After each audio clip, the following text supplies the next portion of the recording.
भगवान आ गए हैं। आइए इस महान दिव्य सत्यता से स्वयं को अवगत कराते हैं। भगवान ऐसे समय पर इस धरा पर आते हैं जब पृथ्वी पर धर्म और नैतिकता की भारी ग्लानि होती है। मानवीय, नैतिक और आध्यात्मिक मूल्यों की पूरी तरह अनदेखी की जाने लगती है। यह समझने में देर न लगेगी कि वर्तमान समय में दुनिया कितनी भयानक स्थिति में है। अराजकता, बेखौफ हिंसा, बेचैनी और विकार वृत्ति दिनचर्या का ही अंग बन गए हैं। धर्मशास्त्रों, पवित्र ग्रंथों और पुरानी कहावतों में वर्णित अधोपतन के चिन्ह आज स्पष्ट देखे जा सकते हैं। क्या भगवान के आने के लिए ये पर्याप्त कारण नहीं, या अभी और पतन की जरूरत है? आखिर कब तक यह अराजकता जारी रहेगी? अगर ये तथ्य भगवान का आगमन आवश्यक नहीं बनाते तो और क्या बनाएगा? अगर यही उपयुक्त समय नहीं है तो फिर कब, जब विश्व के असंख्य लोग पुकार कर रहे हैं, भगवान धरा पर उतरने को बाध्य ही है। वास्तविकता तो यह है कि भगवान पृथ्वी पर उतर आए हैं। हां, वे आ गए हैं व्यवस्था को पुनर्स्थापित करने तथा समरसता बहाल करने।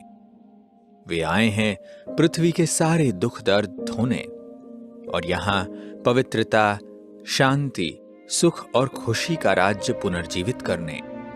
भगवान यह महान और दिव्य कार्य चुपचाप और गुप्त रूप से कर रहे हैं। वे आ गए हैं विकारों के चंगुल में फंसी आत्माओं को बंधन मुक्त करने और हम बच्चों को अपने धाम, परम धाम वापस ले जाने के लिए। साथ ही आत्माओं को शांति, पवित्रता, सुख और आनंद का वर्षा देने, जो सभी का जन्म सिद्ध अधिकार है। परमात्मा का अपना कोई शरीर नहीं, पर मनुष्य केवल स्थूल भाषा ही समझ सकता है। इसीलिए परमात्मा एक साधारण मानव तन में अवतरित होते हैं। यही तन उनका साकार माध्यम है। इस साकार माध्यम को प्रजापिता ब्रह्मा कहा जाता है। उनके द्वारा परमात्मा स्वयं अपना परिचय, आत्माओं का ज्ञान तथा उनको याद करने की विधि समझाते हैं। इनके द्वारा हम स्व का परिवर्तन कर सकते हैं। उनके महावाक्य ईश्वरीय ज्ञान तथा राजयोग का आधार है। अब यह हम पर निर्भर है कि हम उनके दिव्य स्वरूप को पहचान, उन्हें जानें और स्वीकार करें तथा उनके मार्ग निर्देशन में चलकर संपूर्ण लाभ प्राप्त करें। संपूर्ण परिवर्तन अपरिहार्य है। नई दुनिया अपने निर्धारित समय पर आनी ही है।